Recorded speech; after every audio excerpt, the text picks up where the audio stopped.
What's up, everybody? Ethan Kwan here, and welcome back to another dynamic episode of the Real EQ podcast. As you all know, this is a show where I have real conversations about life, business, and becoming the best version of yourself with people that I actually do like and admire in real life. And these are also people that I actually want to learn from. And so, if you want to grow, regardless of where you are in life and what you do, you're definitely in the right place. My guest today is Glennett Fowler, a Caribbean entrepreneur and business transformation leader who knows firsthand what it means to build through complexity. She's the founder and president of Heroic Group Limited, leading multi-sector companies across construction, maritime logistics, security services, and housing and development. But Glennette's story goes deeper than titles and industries. She's known for navigating setbacks, pressure, and uncertainty, and is turning those moments into strategy. Her leadership is rooted in execution, resilience, and a long term vision that goes beyond personal success. At the core of everything, she builds one clear mission to create enterprises that outlast her and open doors for others along the way. Ladies and gentlemen, welcome to the Real EQ podcast. My good friend, I can call him my good friend. I'm speaking prophetically, but I've known Glennette for so long. Glennette Fowler, how are you doing today? I'm good, Ethan. I was a little like, okay, that's me. Okay, I like that description, but thank you for having me on. I feel very privileged, my old primary school schoolie. So it's good to be here in the presence of the EQ podcast today. I really do appreciate that. And Glennette, what one of the things that we like, well, I like to start off each podcast with just asking my guests, how do you define success? For me right now, I feel like that is a ever changing description for me. Like 10 years ago, I would have said, oh, success would have been making plenty money, you know. Um, Now I'm realizing that money is just that tool you need so that you can have that level of freedom you want to live the life you desire. So for me, being able to have the time to put into my daughters and being able to provide a quality of life that will allow them to have a better start than I would have had is what success looked like for me now. And in addition to that, success looks like for me seeing other women in the spaces that we're not normally welcomed in. So being able to embrace seeing women in successful roles is also something that allows me to feel successful in myself as well. Awesome. So, based on that definition, would you consider yourself successful? I think I'm a work in progress, but I do think I'm successful. And why I would say that is I'm not at the earning level I want to be, or I'm not sitting pretty as, people have this mythical thing that this is the life they want to live. But for me, I think it's because I'm learning myself every day and I'm embracing who I am. And success has been for me just being able to shut down a lot of the noise and focus on what my target is and just keeping ahead in that way. Being able to navigate a lot of the negative outcomes in business and turning it into positive as well has been, a level of success for me. So I think success is progressive. Awesome. Now, I've always admired you. I have lost you on my radar for a couple of years, but you popped up a couple of years ago. And I was like, when did Glennette do all of this stuff? I want you to share with the audience just your personal entrepreneurial journey. Like, how do you go from a little gal running around in primary school to really this powerhouse of not just a female entrepreneur, but a business leader? How do you go from there to where you are now? I think I'm a person that pushes the envelope. Like I like to see how far something can go. I don't know if I push it till it breaks, but I think for me, I've always been like a project minded person, whether I like to think that or not. And so whether I meet friends, whether it's family, relationships, I always get in a space like, how can I help improve this? How can I help make this better? And think that turned into a natural talent for myself. And so I found myself being like really problem solver like a problem solving person, critically thinking through things. And I started to enjoy that so much that I found myself saying, okay, I'll just help in this area for a little bit. Or I'll take some time out and assist with this. And then, the next thing it spirals out of control. And so that's kind of how it worked for me. Um, I was married into, I would say, import export. But what happened in the process of that is I became knowledgeable about other things in the space that we kind of leave unattended, which is maritime.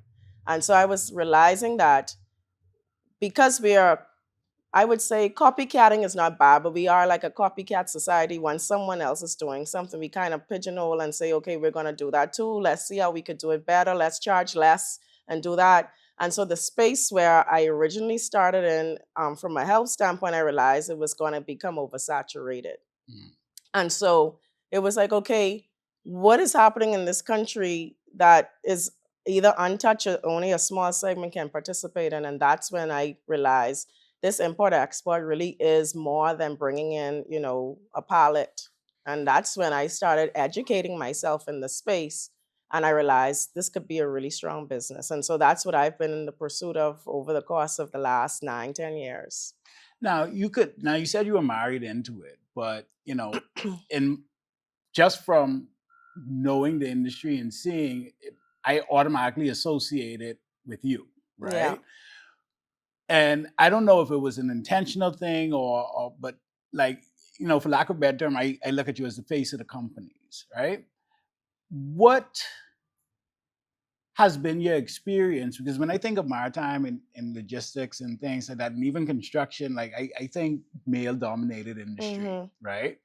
What has been your experience navigating and being able to build the companies that you have in male dominated industries as a female entrepreneur? Because people made me realize that it was male dominated. When I went into it, I didn't care if it was a woman, a man, or anything. I just knew that it was a business. I think people put so much emphasis on male and female right now, domination, not dominating, that if I had focused on who was doing it, then I wouldn't have done it at all because I would have felt like I shouldn't have been in that environment or that space. But because I looked at it as an opportunity, I looked at how could this opportunity advance not only myself, but the people who wanted to be in that space. Because you have people, they may not be the founder of the business, but they want to be in that business. And so for me, I put myself around people who just may have not had all of the right tools or ideas.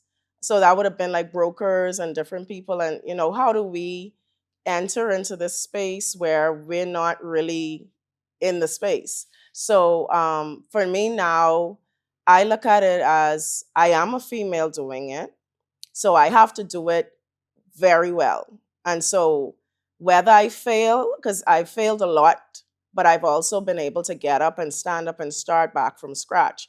And people have to underestimate the power of that failure. When you are able to overcome, stand up, deal with all the scrutiny, and rise again and push forward, I think that is such a level of accomplishment that, we underestimate how much that pushes us to the next level. That's interesting. Now, I think growing up, most of us look at failure as a negative, Hmm. right? Now, me being on my entrepreneurial journey going on 20 years, 2 decades, I've learned that really failure isn't the opposite of success. It isn't a negative, it's really a part of the process to becoming successful, Right. right? Like I really believe that. And my wife is sometimes cringe because I say I don't believe in failure. Like I really do believe that you either win or you learn. Hmm. And every setback doesn't automatically mean you fail, Right. right? Like in the traditional sense. Right. What has been or how has your relationship with failure really evolved throughout your entrepreneurial journey? Were you always somebody who had this viewpoint on failure, or was it something that going from setbacks, like how have you actually been able to, well, that's the question. How has your relationship with failure evolved, uh, from Lil Glennette running around to where you are now? I think failure is required because it keeps you humble. Like, I think if all of my interactions over the course of my life was 100% positive and I was able to be able to tick that, that's where you come with this attitude like you made it on your own and you're self-made and all of this. For me, there are a lot of people and a lot of opportunities that cut my hip, but it matured me because if if everything goes right, you think you've done it without help or you think you've done it on your own merit. And I've been able to help myself become a better version through those lessons because I am very hard on myself. I If something went wrong, I would go into a corner. I can't come outside. I would be sick. I remember having things happen where I would stay in the house for days. um, People expect you to be strong when you're a leader, so you really don't find a lot of persons who you can confide in. So that journey in itself is always challenging. Sometimes you think you find a confidant and find out that's not the right person too.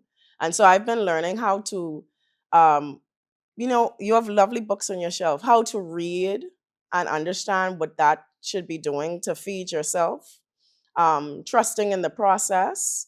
My relationship with God has always been it's always growing in that way because I have to trust in somebody, something bigger than me. So I think failure in itself is necessary. It's painful. Nobody wants to stand up in the line and hold your hand up for it. But I do think it's made me mature. Like things that I used to get upset about now, it's like, okay, you know, or things that used to bother me, I'm like, okay, because I look back and I say, if you were able to come from this spot and now you're able to be in this spot and you have so much more to do, that means that once you keep your head down, you pick yourself up, you can just move forward. And I think that's a big thing for entrepreneurs. We are hard on ourselves because we're not doing enough, and I got really fatigued, burnt out because I was trying to do everything myself. So some of the biggest failures came in a way that made me make the biggest changes for the better.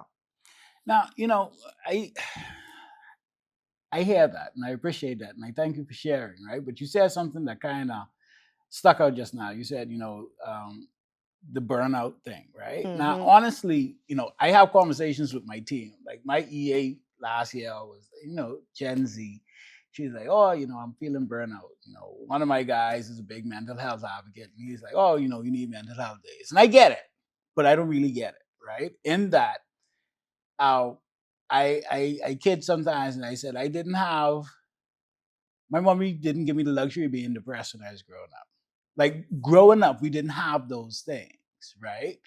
Um, and so honestly, I can't, and I tell my team, listen, I get that this whole burnout thing is a real thing, but I can't relate because for me, I really enjoy what I do every day. I enjoy the process of building, which is why whenever I get to a level, I'm like, okay, well, how can I stretch myself some more? Not consciously, I think it's kind of sadistic if I'm being Hmm. honest, right? But with regards to burnout and or not even burnout, but how do you continuously stretch yourself, right? Because I mean, the reality is that you could go anywhere and get a job. Anybody who's in business for themselves is choosing the pain of the Hmm. process. Like we choose this. Exactly. Nobody. So how do you navigate or go literally from level to level, knowing full well that this is going to be painful, Hmm. knowing full well that it's going to be difficult, it's going to be uncomfortable, but still committing to do the work and not just doing the work, but do the work at a very high level. Like, how do you continue to do that, or why do you Why? continue? That's I the think that's a question, better Ethan. question. Why? Why do you continue to Thank do you. that? You know what I mean? So for me, burnout is a thing. Yes. I just can't live in the burnout. Like, Mm. burnout is a natural part of the process. It's how you find your way over that. It's like, there's a part of when you try to go to sleep and you fight it, and then the sleep evades you because now I've tried to fight it so long. That's what you need to do in entrepreneurship with the burnout, right?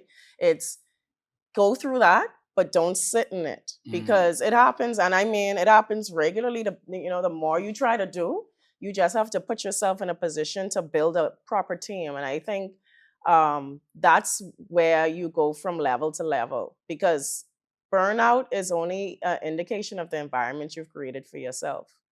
So I've openly talked about depression because, you know, I was a wife at a point, then I have children, then I have investors, then I have expectations, then you have to show up a certain way. And so when you accumulate what all those roles require, you have to then figure out how are you going to sustain all of this. And that's where the conversation comes in, but men and women. Men, why would they get burnout? Sometimes they're not doing necessarily everything a woman is doing. And that's where that conversation takes that turn where male dominated, female dominated, because we have to be honest, you have a wife. There's a few more things and steps we have to take as a wife versus the husband if you're not working as a team, right? So that's a whole other conversation.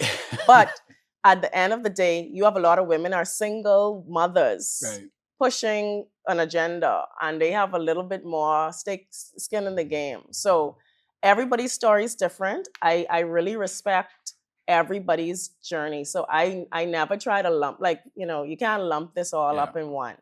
But definitely you have to fight past the burnout. Burnout is like you let yourself sit in that, you will quit. And that's why you find some people, I failed at things, I just pivot. Like, oh, that didn't work out. We have to go this way now. Whereas some people will take the approach like, that did not work out. I hate being in business for myself. I'm going back to work. I'm not doing this anymore. And that's their journey. That's just not everyone's story. So for me, I found ways to take care of myself. I've been really concentrating on controlling my environment, my space, my energy, what I take on, you know, not really caring, if that's the best way you could say it, because you spend so much time worrying about people, then you that burns you out too. Yeah. So it just it's a mindset you have to shift to. I, I, my whole thing is that I literally work until if, and I told my team, I rest when resting is more productive than being awake. In terms of if I see that I'm not really being productive because I'm fatigued or, because I'm getting distracted from the task, okay, then I do that. Right. I will say though that my wife, between my wife and my daughter, because my wife be all right, let's go, sign down, do something now. Like we've been, And good for her, because you wouldn't do it. no, I wouldn't. And so it's funny because even down to our date nights, right? Like, and I literally, and it's the same thing with my team. It's like we formed a social committee at work because the team is waiting on me to plan social events. I don't, because I just wake in. Y'all just Yeah. wake. But now we have a social committee, and now the social committee is responsible, and they doing things, and I just got to make sure I'm participating. Same thing with my wife. Listen, I don't have to go out. I don't have to get dressed up. I don't have to do. But if you are on date night, okay, 2 nights out of the week, out of the month, we could do, but you plan it. So you know what she does? She plans it. She gives me my budget, and then she puts it on the calendar. Partner. And so my thing is, but I appreciate her in doing that because she understands that it ain't nothing personal. It doesn't mean that I don't love you or anything, but it's just that I am building something much bigger than myself. This is something that I enjoy doing. Yes, I enjoy spending time with you, but if you leave it to me, because I think everybody cool. Like we just wake in. I get it. But but you said something with regards to your team, because this is a selfish, I guess, question, because I'm in the process. I grew my team, like we more than doubled our team in the last quarter, right? Like several months, and it's been an area that I've really been struggling with. As far as one, finding top performing people who operate at the level that I operate at, Mm-hmm. right?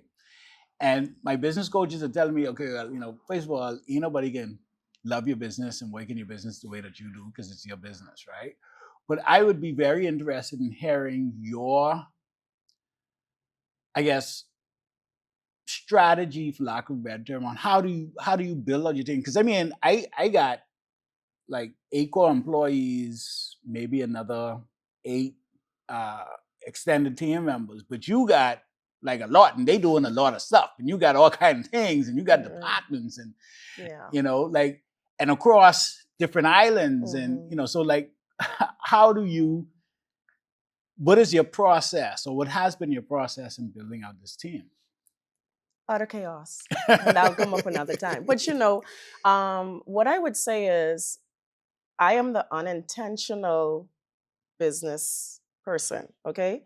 So when I say that, literally, like I said, it was I'm good at certain things. I can come in. You can tell me something, Ethan, and I could sit down and tell you, hey, this is how you could go about this if you want to. What I realize is your strength is also your weakness in a lot of cases. So I'm a big thinker. I did not go into the business to stay as a small company. So my intention is to grow and have an organization, which is the path that I am on. I have an organization. It will be a corporate organization.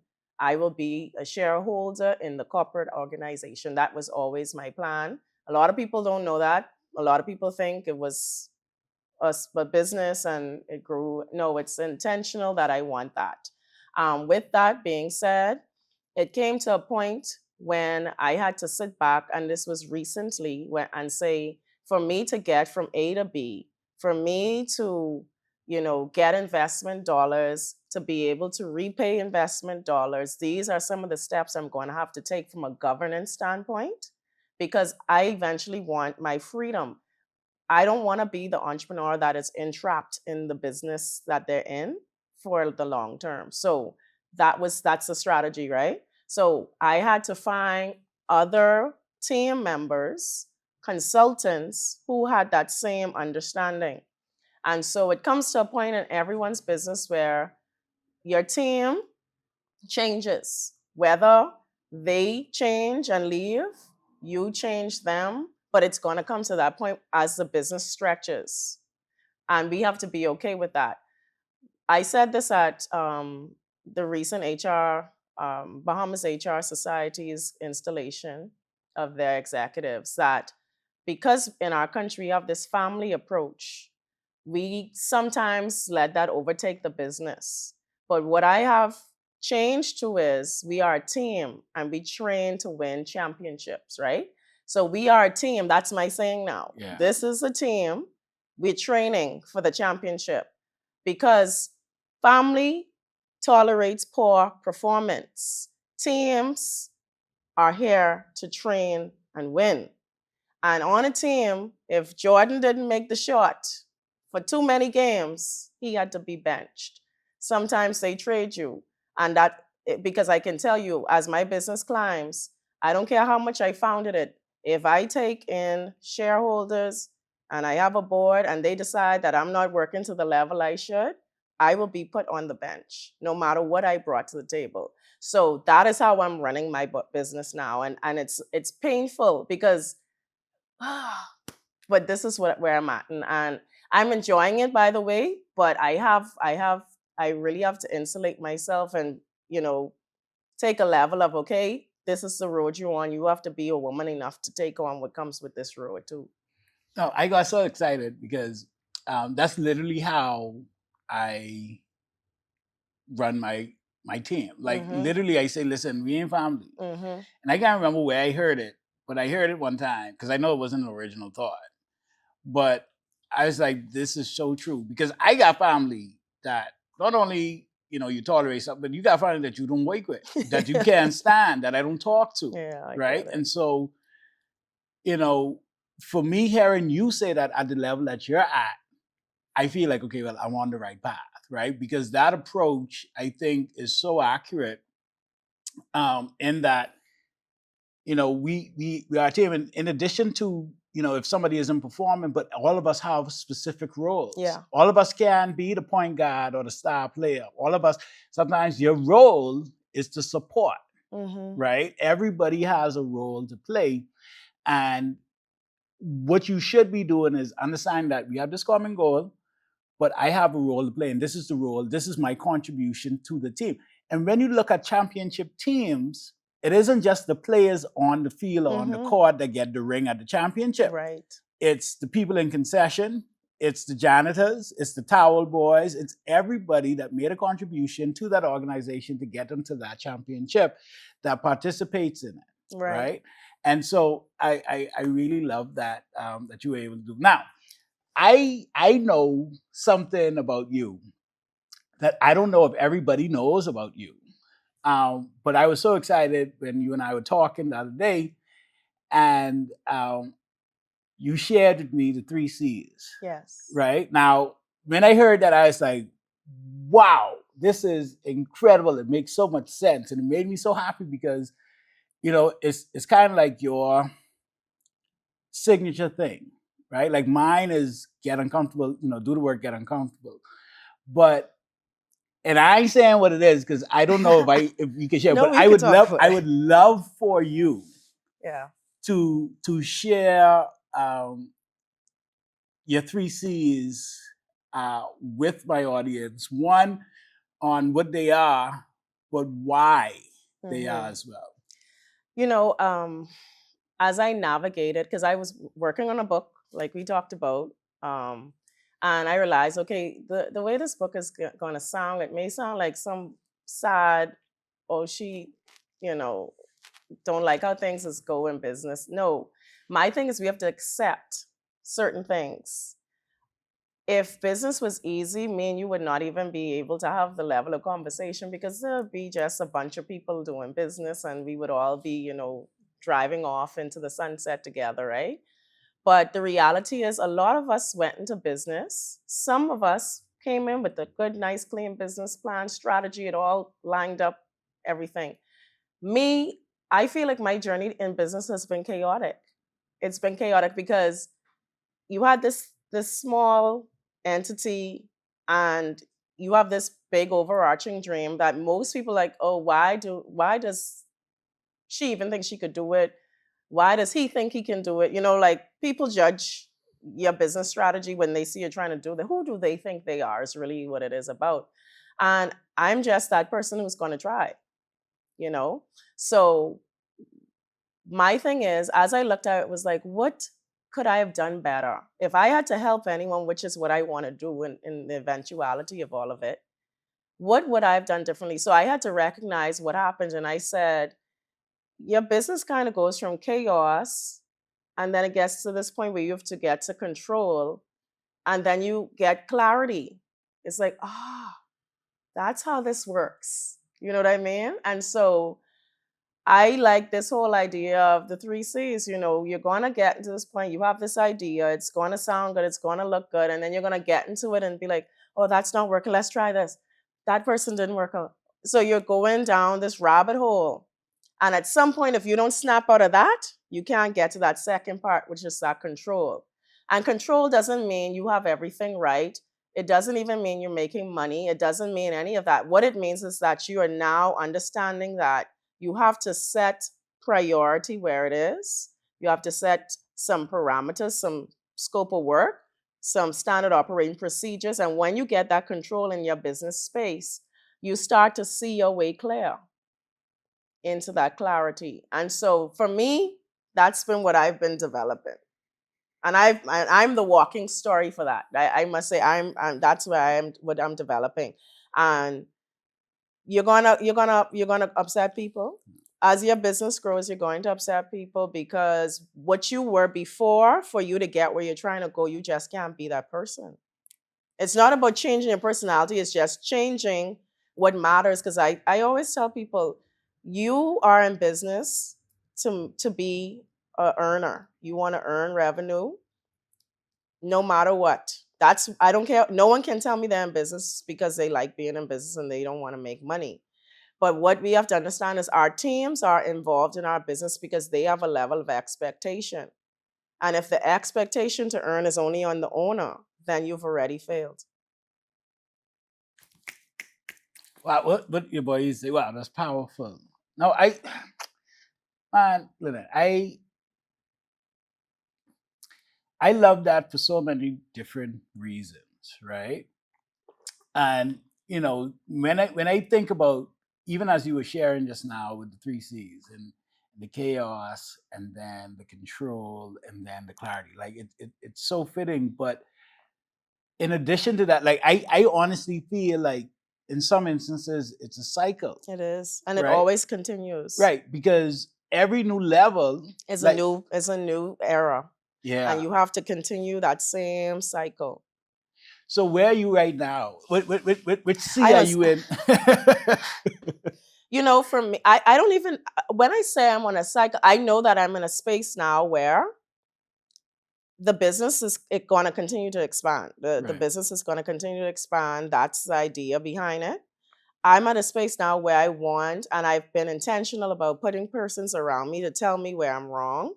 To and I've always had people willing to help, but have you always been willing to listen? Is the question when you have to ask yourself, right? Mm, So now you have this this part of your business where you have to be like, I want more for my team, I want more for myself, I want more for the community.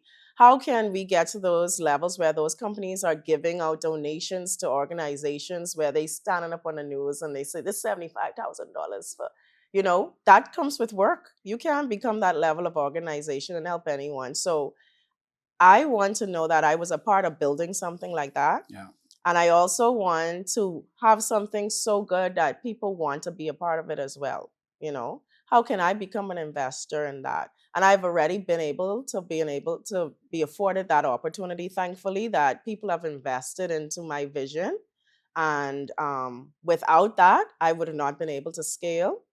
Scaling is difficult. I live in Freeport. I grew up in Grand Bahama. Grand Bahama is a hard town, and I feel like if you could do business there, you could survive, right? But that's a reinvention. Every so often, you have to pivot, change, and when you stay stagnant in this country, period, you just not going to grow. So continue to learn is what I always tell people. Learn and see what's out there, and don't let it. People, oh, they trying to do everything. He looked like he trying to do everything. She looked like she. No, you should want to become a business person. If you're going to do it well, because one thing never changed anyone's life. Yeah. Now, it's interesting that you say that, right? Like, so a couple of things. One, I totally agree. I started my business not in Freeport, right? I left Freeport when I was 16. Even when I go back, they say, you can't say you're from Freeport anymore. No. Just tell the people you're from Nassau. Yeah. But I left Freeport, but I admire so many people. And I know that, there are so many Grammy that are successful, right? Like that I know. Like this ain't like when I was growing up and you only had the Coopers and them with all the money. But I will say that coming to Nassau is the first time I really saw an abundance of Black Bahamians with money, right, like doing doing big well. stuff, right? And then not only that, but then you had generational uh, families, families like for generations, they doing stuff, right? And so that was something that stood out to me as well. But I always say that, if you could do business in the Bahamas and be successful, literally you could go anywhere in the world, yeah, and be successful, simply because it's such a hard climb, and I'm not political in any way, shape, or form, but the reality is that doing business in the Bahamas is I mean, as simple as opening a business bank account, right? It's so difficult. And so if you're saying that doing business in Freeport is even more difficult than that, I mean, well, I can it's tell you like we could get our business license pretty quick. Yeah. But when I say that, I just mean our economy has just been under so much duress, and you have to be creative. So I have learned, if I stayed only in Grand Bahama, and I thank Grand Bahama for being what it is, because I would not have spread my wings probably. Right. So everything happens as it should. So I didn't look at it as, oh my God, boy, things are so rough. Let me just, you know, give up on this whole dream. I decided that I'm going to start to move around the cabin, because the Bahamas is the Bahamas. Grand Bahama is not the only part of the Yeah. Bahamas. Nassau isn't. And so spread your wings. I would say to anyone, if you, and it's about capacity, because we're having like a one level conversation, but you have to have good timing, because things, you go with timing, it goes with, network, it goes with making sure that you are aligning yourself with what you're good at, because you can just go into something and it crashes because you're not good at it. I've had issues where I've gone into a project where I might not have had all of the right people, and you have to pay the consequence of that. You have to figure things out in the middle of it, so things don't always go right, but I would say it makes you more equipped for battle.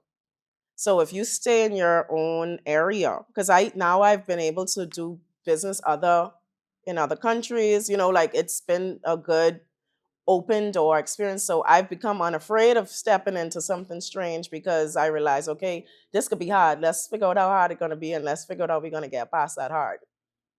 I'm not saying it gets easy either. You just become more equipped. It's funny that you say that.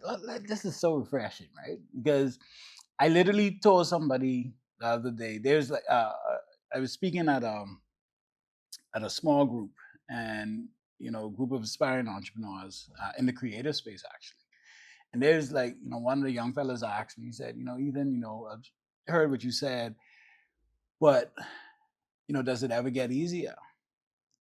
You talk about how hard entrepreneurship is. He said, does it ever get easier? And I said, no. I said, the reality is that it doesn't get easy. I just get better at doing hard. Mm-hmm. It's like, because you understand that if you're not uncomfortable, we say it all the time that growth happens outside of your comfort zone. If you find that you are too comfortable, that means that you aren't growing. Yeah. Comfort is the enemy of achievement, right? Mm-hmm. And so not only should you welcome discomfort, but I dare say you should, especially if you're an entrepreneur, you should seek ways and seek opportunities and seek things that are going to make you uncomfortable. Mm-hmm. And I tell my team all the time that, like I'm very big on goal setting. And, we run what we call a PPFF goal setting framework. It's personal, professional, financial, and fitness, Nice. right? Like, and all of my team members do it. If you're new, that's part of the onboarding process. And, I told them at the beginning of the year, I said, listen now, when you guys are setting your goals, I want you to set it really big. Like, I'm not asking you to use the SMART goal model where you set realistic goals. Mm-hmm. I said, I want you to set it so big because I want you to grow into the person that could accomplish it. Not you can't, if you set a goal that you could accomplish in as yourself today, it isn't big enough. Right. Like, it should stretch you. Yeah. It should frighten you a little bit, but excite you a lot. But if you're setting a goal that you could reach and it just is within, it's attainable, then the goal isn't big enough. Mm-hmm. And I know that's counterintuitive, and it goes against a lot of the goal setting stuff that I was even taught as a coach, right? But I really believe that, because then the goal doesn't become the goal. The goal is to become the person who could attain the thing, who could attain the goal. I like that. And they get it. And so literally, all of my team, like, when we go, and I said, well, reality is that I think when we do our one-on-ones, Chris, I think you could actually do that now. Like, with minor adjustments, what is something that's going to stretch you? Who do you have to become to then attain this thing? And so, I love that growing into the person. Yeah, definitely. And I like that, Ethan. See, I'm learning every day. But I think, but if you ain't learning, you're dead. You're dying. I like that. Yeah. Awesome. Now, I don't know how you can take this. So I hope I don't run myself on breaks or whatever the young people say nowadays. But thinking about you, right? And I've had conversations with other female entrepreneurs who are operating in male-dominated industries, and they say, okay, well, I have to really lean into my masculine energy, right? And kind of step outside of my feminine. Now, when I look at you and I talk to you and I see you, you are very much in your feminine, in my opinion, right? the question that I have is that something that you have even considered, or like how do you look at that as a woman who has accomplished so much in the industries that you have, and has so much more that you want to do? Like how do you navigate that? Because I do see assertiveness. I see all the qualities that you need to be a successful entrepreneur, but I don't see them at the expense of your femininity. I don't know if I'm You phrasing that know, right, so don't chew me out. But that's honestly, I can be a man better than a man. So I never wanted to try to mm. embrace my masculinity. You know, I think what works for me is that I have been able to work in the spaces and still be the woman that I want to be. And developing into the woman that I want to be, because I'm not even her yet. So my thing is, I feel like I don't have a different side of me. You know, Mm. like some people say, oh, that's the work side. And my side is my side. And so what I found is there was a time when I was like, I should curse people out too. Like that's what they would say to me. But then I was like, no, what has opened the doors for you is you being you. Mm. What gets you into the meetings are you being you. What closes the contracts are you being you. Why would you want to be hard? Um, I am very sure when I speak and I can articulate quite well to convey what I'm here in the room to do. And I think it's refreshing for people to see women sticking in their womanness and doing business and not having to embrace any other behavior, because I authentically work. You know what I mean? So there's the easier ways to make money in this world, as we know. But I value the fact that people respect me as the business person that I am, even if they don't like it, even if they don't like me. So I'm not going to not be a female in the room. What I will say is, with that, you have to have enough self respect that and you have to be constantly growing to operate in spaces where you are trying to be intimidated, because they that will happen. And if sticking in this space of femininity, it can come across as less push to see how weak the person is. And so I've been in situations where I realize, this is a man. He wants to be respected as a man. This is a business transaction. Respect him as a man. You don't have to be a man. So sometimes if things come and they don't say it to you correctly, you correct them as a woman. I don't appreciate the way you said that. If we're going to work together, let's find ways to do that.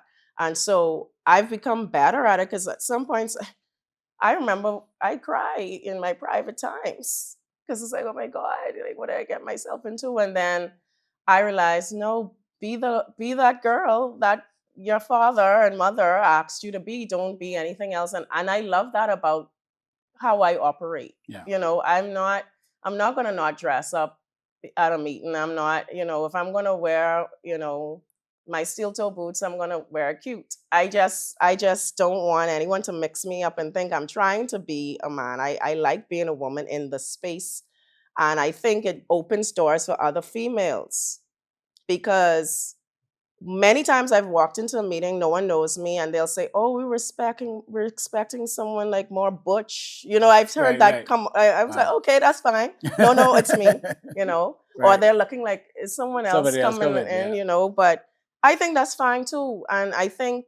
Any woman who has to, they have, and I don't tell anyone to do what they're not comfortable. If you feel like you have to act anyway to get your job done, and that brings you the level of respect to get it done, do that. What's for me is not for everyone else, and Right. what's for everyone else is not for me. So I never give people advice like to be this way or be that way. I want them to be them. This is just me, and that's just, I'm not gonna be apologizing for that anymore, because one time ago I would be like, sorry, no, yes, this is Glennette, and this is how she shows up, and this is how you have to look at it. Yeah. Well, I I love that. I see what you're doing. I'm very inspired, um, by all the work that you're doing. because like I know you, Yeah. like I remember little Glennette, right? And so, to Yeah. see everything that you're accomplishing and then the road that you're on to accomplish even more, it's I'm here as a fan. I'll tell you that. Yeah. It's, you know, I have to be my cheerleader for myself because it's hard many days.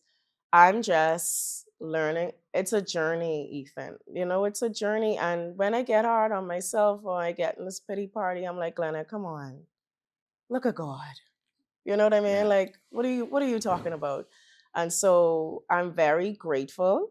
I don't know what the journey will look like. If it works out, let's have a party, you know what I mean? But I'm all in. This is all like there I don't even have an option. Like everyone else could go. I always tell people if all of y'all go, I still have to be here. yeah. And I ain't ending up on the front of the Tribune talking about this girl business closed down because she didn't know what she was doing. So I have to work hard. And listen, business is a risk. It may not work out, but you work because you want it to work out. You Yeah. work hard. You get help. I always tell people I'm a big advocate. Get help. If you do it by yourself, that's on you. But I believe in getting help. Let's talk about it. That person doing it faster, better, stronger. Let me talk to them. Let me get in that room with them. So everyone around me doing more than me. I traveling to meet with people who doing way more than me, and that's the inspiration. I talking about powerhouse women. I was in a room with 300 plus African women who are leading multi-million dollar either owned businesses, from whether that was franchises to tech companies. That's my inspiration. I want to see that here in this country. And so for me, let's work, let's do what we have to do, and let's inspire more people. So that's why I say Glennett Fowler, get with me, get inspired, and that's what it is. Well, to that point, Lynette, where if somebody wants to reach out, if somebody wants to follow along your journey, to get inspired, to get information, to Mhm. just see the awesome things that you're doing in the world, where can people find you if they want to follow you? That is such an optimum question, Ethan. Me and you had this conversation. So, just shout out to Ethan. I will be working with Ethan then to fix that problem. But for now, reach me on LinkedIn, Glennett Fowler on LinkedIn. I checked that better since this week. So a lot of people reach out to me on LinkedIn. And a lot of people reach out to team members who they know either work with me or know me. So I'm easy to get in contact with once you reach out to me on LinkedIn. So I'm here for success for all persons willing to work for it. Like, let's get it done. However, your craft is, work for what you want. Oh man, I love that, and I do really wholeheartedly appreciate you taking the time. I know you're super busy. The fact that you took the time to join me on the podcast today, I really appreciate that. Thank you, Ethan, for having me, and all the best to the EQ podcast and all of your businesses, and to your family. I wish you all the best, and I'm looking forward to seeing where you go to. I appreciate that. Thanks. All right, guys, there you have it. We just wrapped up this amazing conversation with the one, the only Glennett Fowler. Um, Huge, huge inspiration. Somebody definitely to watch. I am a fan of hers. Be your authentic self. Do what it is that you have to do, but do not be afraid to work. Do not shy away from failure, because failure really is the stepping stone to success. And so I do hope that we were able to add some value to you. If you know somebody who could benefit from this episode, please share it with them, give it a like, and make sure you're subscribed to the channel. And until next time, remember to get uncomfortable and do the work because the world needs your greatness. Peace.